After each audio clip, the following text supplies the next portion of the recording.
Alrighty. Hello everybody. This is Kirusho here, and now, before we do begin, let's give a brief little review. In the last part, we had Deku. Deku, he was trying to deal with all the Earths becoming one. And Alexander Luthor, he tried to explain a few things that have been happening. He tried to explain the Anti-Monitor's plan. He wants to go back in time, to the beginning of time, to replace all matter with antimatter, make it the dominant force across the multiverse. And, well, that would cause a lot of problems. Alexander tried to express they'll need a plan to take him down, but for right now, their Earths need help. They're all occupying the exact same space at the same time, and that will cause many problems, especially because their worlds colliding like this was never intended to happen normally. And, well, places are on top of places. People are seeing counterparts, copies, or family who have long passed, and they're even meeting new family members. So it also is very strange because on Earth 1, somebody they could be born a man, but on Earth 5, their counterpart is born female. Or on Earth 3, they would be born a female, but they would also have the same career as their Earth 1 counterpart, whereas Earth 5 is in a different direction entirely. So it's just strange. Now, it's very weird and complicated because they don't seem connected, but when you start looking at them overlapping each other, you can see similarities in the Earths, the way they connect. Now, it's very strange. And one thing that happened when other places in time started to react was the Speed Force spit out Wally West. And Wally was very confused. There are scorpions in Alaska and Ninja Turtles in New York. What the hell is going on? And that was just one of his few questions. And Wally, he went back to Mount Justice, a place he knows the location of and should stay consistent, if he's correct. Because certain places he's seen, they look unaffected, but others don't. Locations like New York, busy in a high-sprung, high-traffic area. I mean, Central Square still looks the same. And, or no, Times Square, not Central Square. Anyways, it's just very confusing to him. He's thinking at super speed and trying to save people he can find. And that's just quite a bit. He barely has time to react to the normal things, because he's reacting to all the chaos. And Deku, he currently does sit at Mount Justice. The Kryptonians have allowed people to have breathing room, and that's good, because people are exhausted. They're working around the clock to save 5 different planets overlaid on top of each other, and it's just confusing. It's strange, but it's so weird. And Deku just tried to think. Him going to bring his phone up and try to call Harley Quinn. And Harley, she was going to answer. At least trying to express about what's been happening on the Kent family farm. As Harley does somewhat sit in the living room. And a Eradicator robot that does look like Superman has been active. It at least trying to express that it has sensed no disturbances in the nearby area. And Harley will go to somewhat wave it off, expressing to it to please get her some more popcorn, and to at least change of all, because she thinks that he kinda ruined or soiled his diaper. And Harley will go back to her phone, talking about how the farm's been okay, and their kid, he's fine. Now, they're gonna try to talk to Harley, and there is where Wally West, he does come bolting back into the cave, and he does go look around. He sees quite a few people, but oh god, what the hell's going on? Barry, him reaching out towards a flash. And there actually is where this flash is going to look towards him. Him going to bring his hand up to pull off his hood, expressing, yeah, no, sorry, he's not Barry, he's Wally.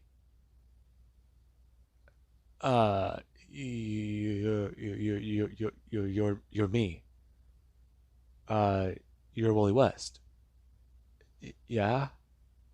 I become the Flash in the future? Um, which Earth are you from? Earth? What do you mean Earth? I'm from this Earth. This is Earth 1, and, um, it's actually kind of getting a little confusing with everything. Okay, Earth 1. What do you mean Earth 1 and everything? Now, Wooly tries to give him a breakdown at super speed, and he doesn't just sit there.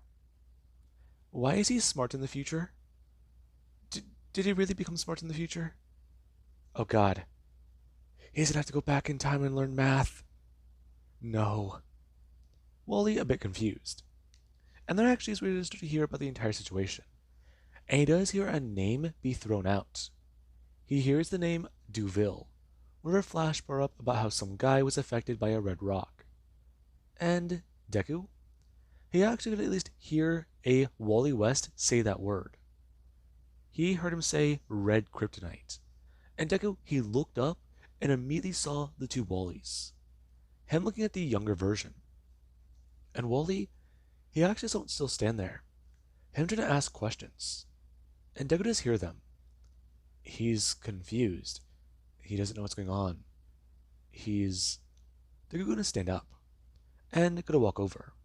And Harley does someone try to ask Duville if he's still on the other end of the line. And Deku just try to tell her. Yeah, it sounds like she's got everything handled. He's gonna hang up. Hey, wait, where do you keep that, Deku? Going to end the call.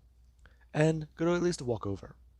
As Wally's trying to at least talk about what he heard happened.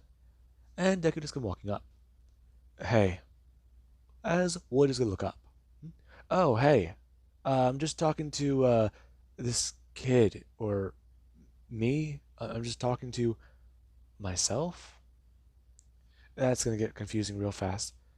Deku turning to the Wally, asking him, is he from another Earth that just merged? What are you talking about? I don't get it. I just remember the last thing I had in my head. It was me and Jay were spinning around this thing and They were staring at Wally. His eyes somewhat widening. Wally disappeared. He he died that day, didn't he?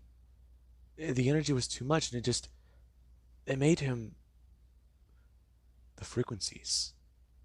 The vibrations. No. It didn't kill them. The explosion, it didn't kill him, it sped him up. He wasn't vibrating out of existence, he was vibrating into another reality. But how is he here? And Barry does come running up. Hamley's trying to ask a few questions, trying to tell Duville about how they're trying to talk about something with the anti-monitor. And Doug is going to turn back to Barry, bringing his hand out and telling him, it's Wally. What are you talking about? Barry looking back at Wally. Him staring at him before Wally just started to ask him, what happened with the explosion? And Barry's eyes go wide, him stepping forwards and hugging his young friend. He thought he was dead. His sidekick, the Kid Flash, he's alive. Now, Barry does want to pull back, trying to ask him, where has he been? And Wally, yeah, trying to get a rundown on this shit is not easy. Because he does hear about it in the matter of less than a second. Or at least let's just say the equivalent to 20 to 30 hours in a nanosecond. Now, to anybody who does not know what an nanosecond is, the smallest possible measurement of time we have. It's tiny. Look it up. Now, with that out of the way, Barry, yeah, he tells his young friend about this, his sidekick, and he does not feel bad about a lot that's happened. And Deku, he does he's trying to fill the Flash in on a few things he's missing out on. And Wally, he's taken aback by it. Him still gonna leave the area by bolting away. And there actually is Ricard that's come walking up, and Deku, he does a turn to see her. And he would at least try to ask if she happens to know where Artemis might be. You want to talk to Artemis? Yeah, it's complicated. How complicated? Hey, Jesus. Okay, don't bite my head off. Why do you want to talk to her? Did you hear a heartbeat? No, no, it hasn't been long enough yet. What was that? I'm just saying I need to talk to her. And I'm being serious. It's Wally. He's alive. Duvel. They're not our Wally. They're from the other Earths. I mean, Hurley's gonna point out that one over there. I mean, he's from Earth 5. He's their version of a speedster. And then there's Earth 4.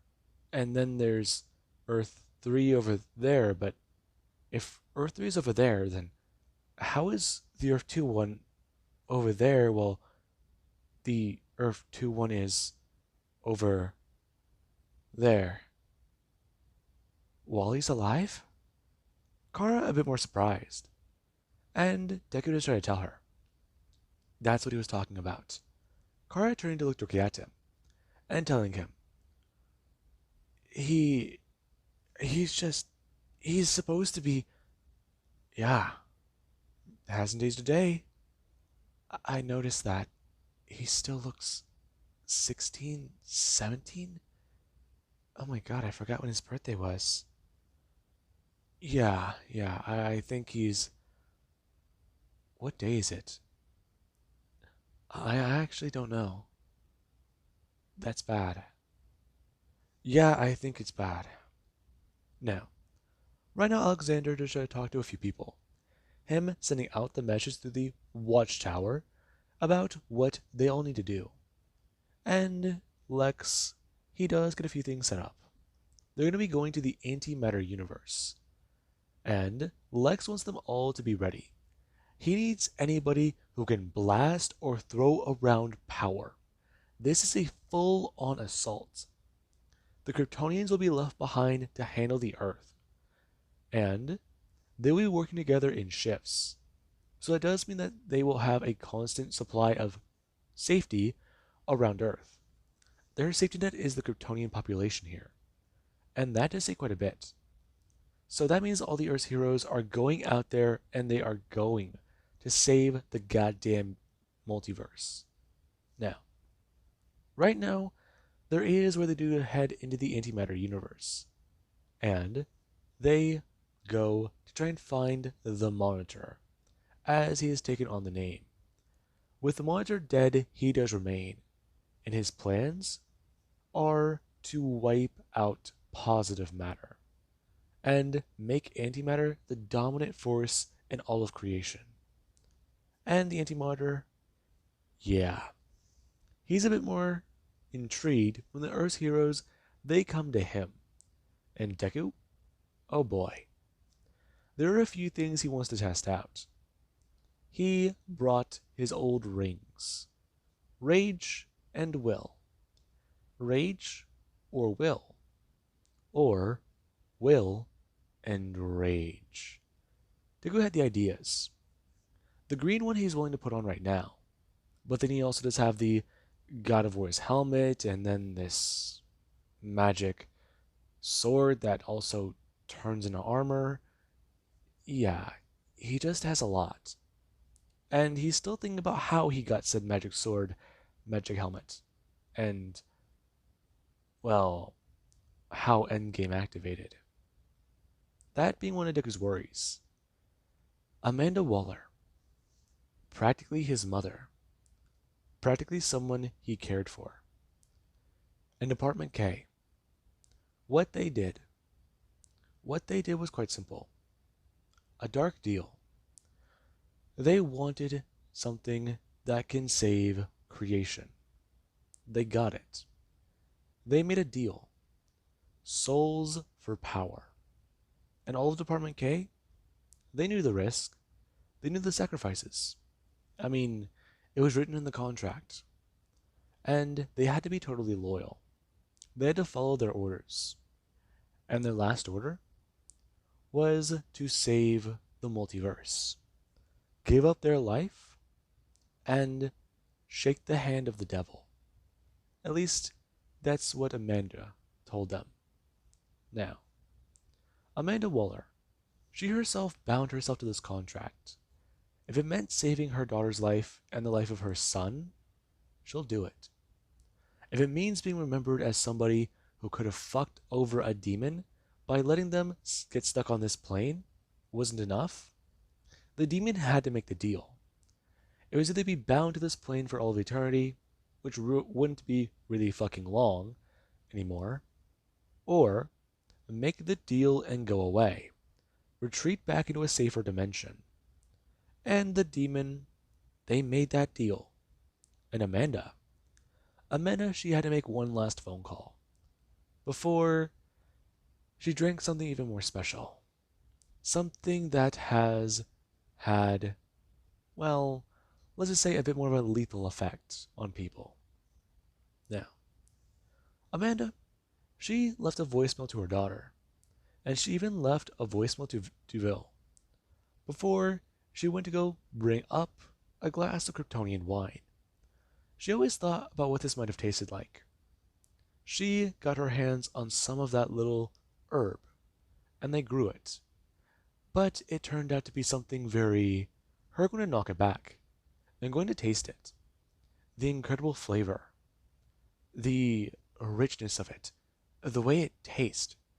It's sort of... It's sort of... It's sort of... Amanda's not going to fall limp. And right now, she has at least tried to think about what she does remember. She feels her mind shut down, and then her body, before she's going to feel herself slip into the ether. Now, Amanda Waller is dead, and Deku, he knows exactly how she went, and he does feel mad. But right now, that's the least of his worries. However, there is on another planet, somewhere far out in space, where a device, it does start to crack, and that is a problem. And we do actually have where Deku, he is making his way through the universe, and there actually is our two Superman. They start to encounter the shadow monsters, and this universe, it has had an effect on all of them. This place is definitely strange, but these creatures, I mean, this being where one is going to lash out towards Earth 2 Superman. It slashed him across the face as he was going to actually bring his hand up, grabbing at the wound. And Deku is going to turn. Him going to bring out his hand and throw a fist out to hit the monster. And Deku is going to smash it into the wall. It being destroyed as Deku is going to pull back his hand. And everybody they do to turn and see him. As Deku is going to turn back and start walking through the ship again. They need to find the monitor. They need to get to him. Earth 2 Superman isn't used to seeing his own blood, or being wounded like that. So that does tell him a lot about his wound already. What did he call it? The way he talks is more old school.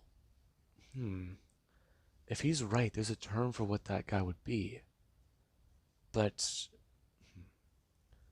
if he's correct, Wally West read comics, and he had those comics about the older style heroes. They weren't all bloodshed and beatdowns. They were goofy tactics. Huh. I mean, apparently the multiverse exists, so anything's possible. So that guy's world might be that one. But what about the psycho crazy worlds? Wait a minute. That's their world. Never mind. Now, that being what does go through Deku's mind. But there's also another thing that does go through his mind. The sacrifice Amanda made and what it gave him. It is probably the most important thing right now. Them walking up on the monitor's machine. And there is where Deku is going to see the ray blasting down antimatter. And it is trying to destroy their universe.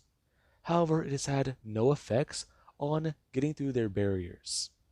And Deku, he doesn't look around. Something doesn't feel right about this. I mean, the monitor. This is his machine. They've encountered monsters, but not him. But where would he be? Okay. Is it possible for him to... This being where Deku is going to turn. And right now, Clark from Earth 1, he is blasted directly in the back. And he is going to fall. Him smashing down to the ground as Deku is going to turn. Him seeing the monitor. As the monitor does start to blast out at the Earth's heroes. And everybody, they are trying to dive for cover. Heroes are quickly starting to fall. Some are struck by the blast and killed. And others, they are incapacitated. They're able to dodge out of the way but do feel the effects of the antimatter hit their very being. They feel it just shake their literal molecules. And it is agonizing. Now, the Monitor, he does try to take down the Earth's heroes. And everybody, they actually do try to fight the Monitor. However, this has become more difficult. The Monitor has destroyed tons and tons of realities, and he's gained an immense amount of power.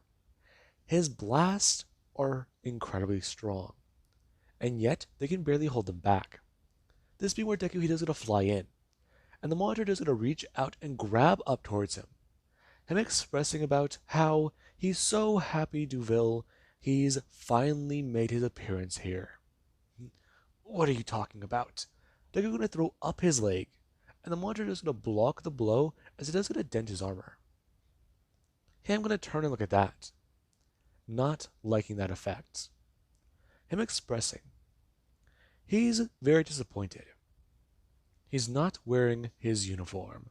He's not wearing his helmet. All he needs to do is put that helmet on, and it's Armageddon for everyone. He wants them to know.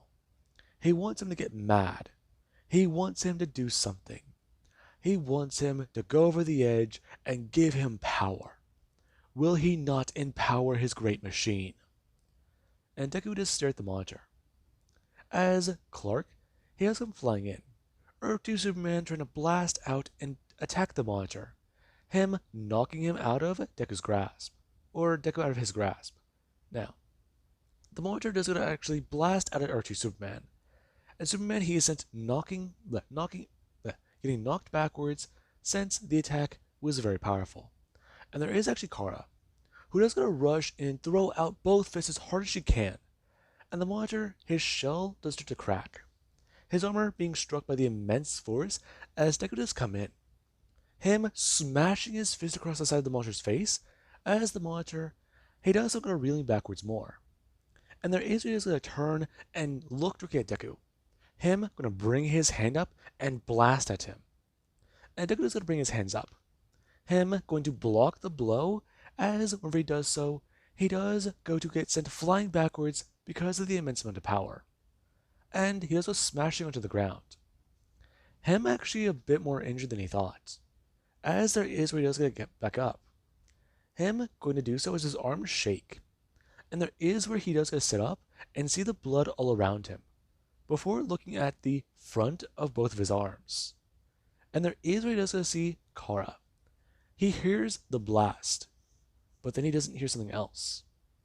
He hears one of the heartbeats of the closest people around him stop. Entirely. Thunk, thunk, thunk.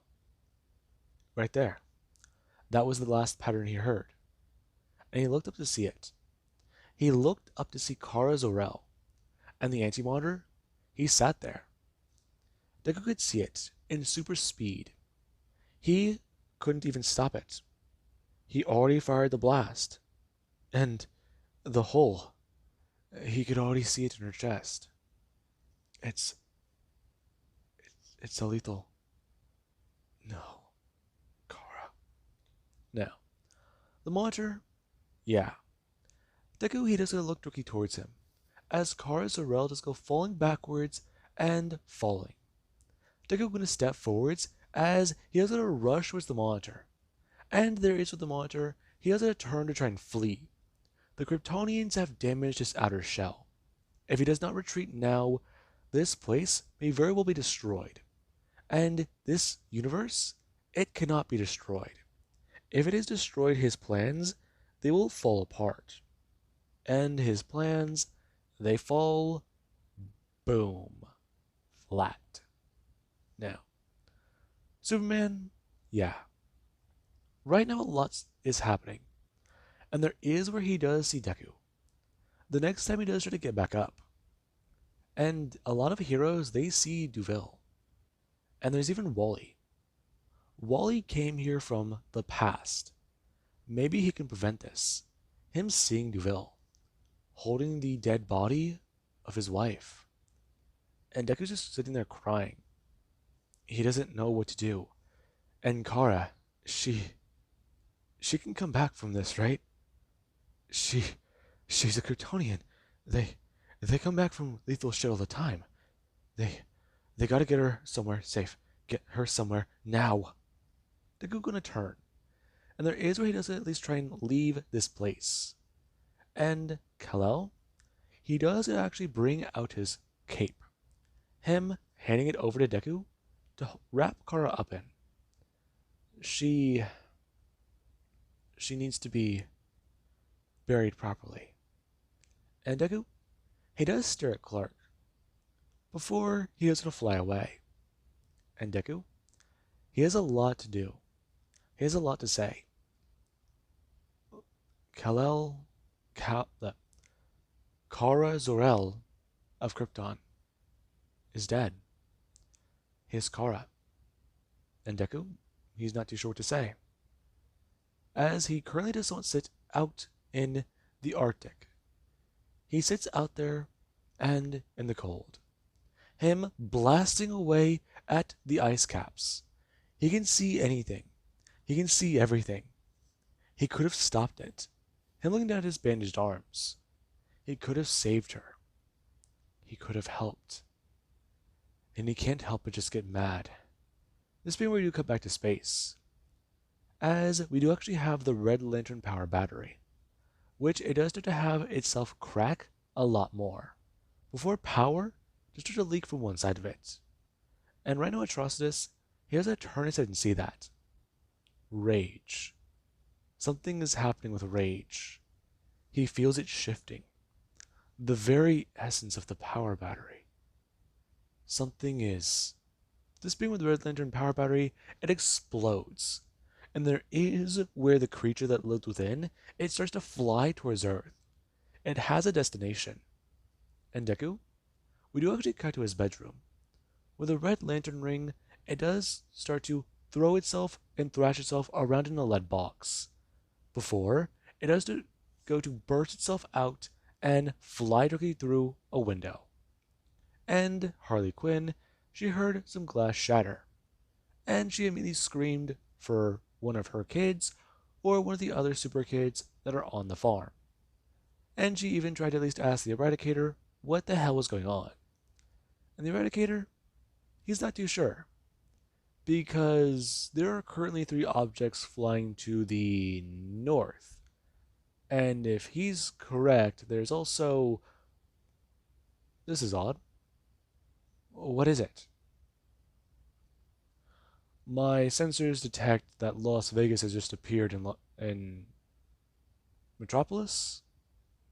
That is odd. Las Vegas and Metropolis, huh? Well, it's a lot closer than California. Now, that is a bit. If anyone does take that seriously, just know that that's a bit. Anyways, now, with that being said, I do hope you guys enjoyed. And right now, have an amazing day. Catch you guys in the next part.